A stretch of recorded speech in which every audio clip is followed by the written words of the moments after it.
Hello students, welcome to Biosphere. Dive into the science of life. आज NEET biology master series का फिर से एक लेक्चर में आप लोगों को स्वागत है। आज हम लोग पढ़ने वाले हैं क्लास 11 का सेल चैप्टर का एक topic that is endomembrane system. ठीक है, ये जो चैप्टर है that is NCERT based and concept driven. So चलिए शुरू करते हैं। पहले हम लोग जान लेते हैं जो एंडोमेम्ब्रेन सिस्टम है ना, endomembrane that is the ultimate micrologistic hub. अगर आप लोग सोचिए कि what happened to the millions of protein and lipids your cell manufacture every single times। ठीक है, हमारे बॉडी में बहुत एवरी सेकंड में क्या होता है, मिलियंस ऑफ प्रोटीन और लिपिड प्रोड्यूस होता है। लेकिन उसका क्या होता है उसके बाद, प्रोड्यूस के बाद वो हम लोग इसके बारे में जानेंगे। ठीक है, so we will unlock the architecture of the endomembrane system. ठीक है, सो ये जो लेक्चर है इसमें इसका ऑब्जेक्टिव क्या है, इसमें फर्स्ट हम लोग जानेंगे identify the core component of the endomembrane system.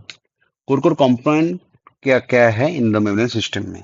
फिर we will compare the distinct role of the rough endoplasmic reticulum, smooth endoplasmic reticulum and Golgi apparatus।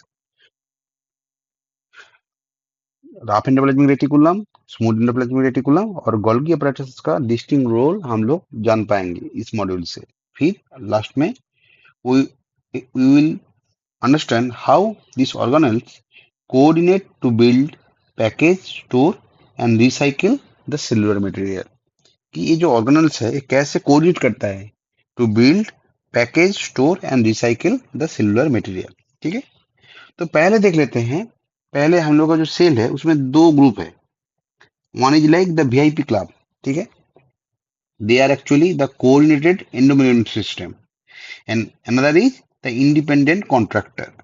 तो ये जो वीआईपी क्लब है इसमें क्या, इस नेटवर्क में क्या क्या है, इसमें क्या होता है कि organelles are only part of this system if their function are directly link together. इसमें बहुत सारा ऑर्गेनल्स ही है जिसका जो फंक्शन है डायरेक्टली लिंक टुगेदर, जैसे endoplasmic reticulum, Golgi complex, lysosome and vacuole. ठीक है, ये सारा ऑर्गेनल्स इसमें है। और इसको छोड़ के बाकी सारा जो है they are the independent contractor like mitochondria, chloroplast, peroxisome. They operates on their own and their function are not coordinated with the endomembrane system।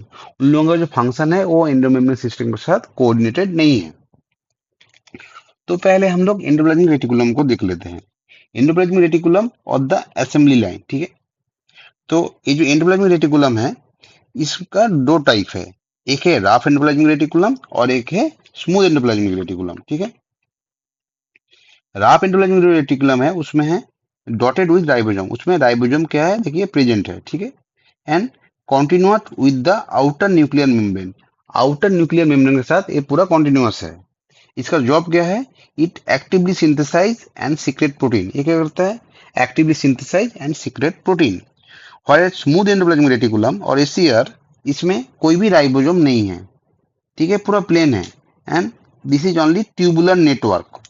इसका जॉब क्या है, it is the major site for lipid synthesis. इसमें lipid synthesis होता है। ठीक है, जैसे synthesize lipid like steroidal hormone in animal cell. ठीक है, अभी अगर एंडोप्लाज्मिक रेटिकुलम में देखें, एंडोप्लाज्मिक रेटिकुलम में जो इसका इंटरसेलुलर स्पेस है that divided into two component. ठीक है, टू कंपार्टमेंट में है, एक है आउटर और एक है इंटरनल। ठीक है,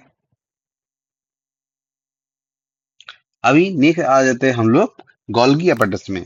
गोल्गी apparatus और द शिपिंग हब। ठीक है, this Golgi actually discovered by scientist Camillo Golgi on 1898। 1898 में कैमिलियो गोल्गी इसको डिस्कवर किया था। They are like concentrically arrange near the nucleus. ठीक है, ये न्यूक्लियस के नियर प्रेजेंट है। इसका दो फेस होता है, एक है सिस फेस, एक है ट्रांस फेस। सिस फेस क्या है, that is like the receiving dog. ठीक है, इसमें अगर देखें दे आर कॉन्वेक्स शेप, देखिए convex shape and fuse with vesicle arriving from the endoplasmic reticulum. ठीक है, ये क्या करता है, जो वेसिकल आता है एंडोप्लाज्मिक रेटिकुलम से उससे फ्यूज कर जाता है। और इस साइड देखिए आप, ये है ट्रांसफेस। ठीक है, दैट इज कॉनकेव शेप। तो क्या होता है यहाँ पे, mature and release package material, ठीक है। इसमें जो मैच्योर जो मटेरियल है उसको यहाँ से रिलीज किया जाता है, ठीक है। देखिए जैसे रिलीज हो रहा है। इसका फंक्शन क्या है, this Golgi apparatus modify the endoplasmic reticulum protein into glycoprotein and glycolipid, and इसके बाद क्या होता है कि इसको डिलीवर किया जाता है, delivering them into intercellular target और सिक्रेटिंग डेम। उसके बाद उसको डिलीवर किया जाता है इंटरसेलुलर टारगेट को और सिक्रेट किया जाता है, ठीक है। तो हम लोग ऑलरेडी एंडोप्लाज्मिक रेटिकुलम पढ़ लिए, सेकेंड में गोल्गी पढ़ लिए। अभी आ जाते हैं लाइसोजोम पे, ठीक है। लाइसोजोम और द रिसाइकलिंग सेंटर। इसका ओरिजिन अगर देखें, that is membrane bound vesicular structure form by the process of packing in the Golgi apparatus, ठीक है। इसमें इसका आर्सेनल क्या है, इस लाइसोसोम का मेन आर्सेनल, इसमें है isolated vesicle are extremely rich in hydrolytic enzyme, ठीक है, such as lipase, protease, carbohydrate etcetera, ठीक है। They are the arsenals. इसका एनवायरमेंट अगर देखें, this specific hydrolase enzyme are optimally active only at the acidic pH. Acidic pH में ही ये सारा एंजाइम फंक्शन करेगा, नहीं तो ये फंक्शन नहीं कर पाएगा, ठीक है। इसका जॉब क्या है, this lysosome capable of digesting and recycling carbohydrate, protein, lipid and nucleic acid, ठीक है। समझ में आया। फिर आ जाते हैं वैक्यूल में, वैक्यूल्स और द स्टोरेज वेयर हाउस, ठीक है। प्लांट सेल में अगर देखें, this vacuoles are bound by a single membrane that is called tonoplast, ठीक है। ये जो वैक्यूल है in plant cell, it can occupy up to 90% of the cell volume. ये क्या करता है, this transport ions against the concentration gradient, ठीक है, keeping concentration higher inside the vacuole than in the cytoplasm. इससे क्या होता है कि वैक्यूल के अंदर कॉन्सेंट्रेशन ज्यादा होता है कंपेयर टू द साइटोप्लाज्म, ठीक है। उसके बाद आ जाता है वैक्यूल में देखें कि एमीबा में, ठीक है। एमीबा में जैसे इसमें क्या होता है, इसमें जो वैक्यूल है वो स्पेशलाइज कॉन्ट्रैक्टाइल वैक्यूल है, ठीक है। And this act as a critical pump for osmoregulation. Osmoregulation मतलब है वाटर बैलेंस करना, ठीक है, and excretion of the waste. इसमें वैक्यूल क्या करता है कि वो ओस्मो रेगुलेशन को कंट्रोल करता है and excretion of the waste, ठीक है, इन एमीबा। देन आ जाता है प्रोटिस्ट। प्रोटिस्ट में है फूड वैक्यूल, ठीक है। This food vacuoles form by dynamically by the cell membrane, physically engulfing outside food particle for internal digestion। जो फूड बाहर से आता है पास, उसको क्या किया जाता है, उसको एनगल्फ कर दिया जाता है, ठीक है, फॉर इंटरनल डाइजेशन। एंड उसी समय वो फूड के चारों ओर जो सेल मेम्ब्रेन टाइप का जो फॉर्म होता है, वो ये एक्चुअली प्रोटिस्ट का वैक्यूल, ठीक है। और ये फॉर्म होता है सेल मेम्ब्रेन से ही, ठीक है। So this are the form dynamically by the cell membrane, ठीक है। कैसे कि जब वो फिजिकली एनगल्फ करेगा आउटसाइड फूड पार्टिकल, ठीक है, फॉर इंटरनल डाइजेशन। तो अभी ये एंडोमेम्ब्रेन सिस्टम कैसे एक्शन करेगा वो देख लेते हैं।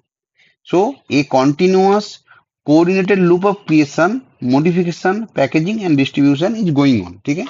जैसे अगर देखें कि न्यूक्लियस से अगर कुछ रिलीज हुआ, कुछ पार्टिकल, वो पहले जाएगा, क्या होगा,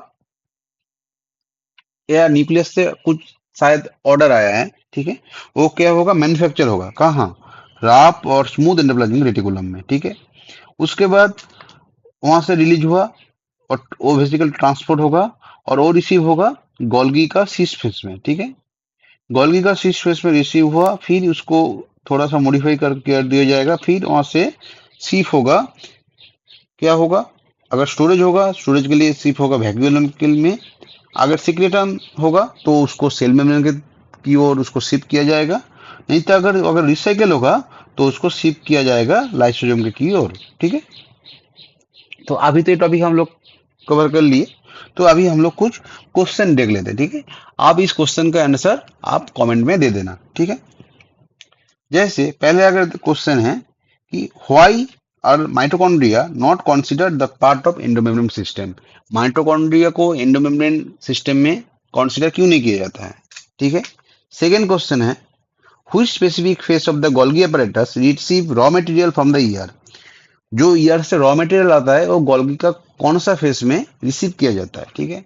और third, what specific environment is required for lysosomal hydrolytic enzyme to function optimally. Lysosomal जो हाइड्रोलाइटिक एंजाइम है उसको प्रॉपरली फंक्शन करने के लिए कैसे स्पेसिफिक एनवायरनमेंट चाहिए, ठीक है। आप इन सारा क्वेश्चन का आंसर कमेंट में देना। तो अभी तो लेक्चर खत्म हो गया, अभी इसका हम लोग की टेक अवे देख लेते हैं, ठीक है। पहला अगर टेक अवे देखें कि coordinated team work like the endoplasmic reticulum, Golgi, lysosome and vacuoles work as a single link logistic network, ठीक है। Endoplasmic reticulum, Golgi, lysosome and vacuole क्या करता है, work as a single logistic network, ठीक है। फिर सम स्पेशलाइज्ड जोन, जैसे अगर एंडोलाइजिंग रेटिकुलम को देखें, the year handles raw manufacturing, ठीक है, proteins via ribosome and lipid in smooth tubes, while the Golgi handles packing and shipping. जैसे एंडोलाइजिंग रेटिकुलम अगर देखें, इसमें जो राप एंडोलाइजिंग रेटिकुलम है वो क्या करता है, प्रोटीन सिंथेसिस करता है। वhereas जो स्मूथ एंडोलाइजिंग रेटिकुलम है वो क्या करता है, वो लिपिड सिंथेसिस करता है। लेकिन जो गोल्गी है, Golgi handles the packaging and shipping. Last में है वेस्ट एंड स्टोरेज, ठीक है। Lysosome act as a acidic recycling centre, while vacuoles adapt to serve as massive storage और pumping unit depending on the organisms. Lysosome क्या करता है, उसको recycle करता है, ठीक है। whereas वैक्यूल क्या करता है, वो हो सकता है कि वो मैसिव स्टोरेज करेगा, नहीं तो क्या करेगा, वो पंप कर देगा, बाहर निकल देगा डिपेंडिंग अपॉन द ऑर्गेनिज्म, ठीक है। होप आप लोगों को ये लेक्चर समझ में आया, ठीक है। Thank you. Hope you have liked the session. If you did, don't forget to like the video and subscribe to the channel. Any doubt, feel free to ask in the comment box. I will definitely reply. See you in the next class.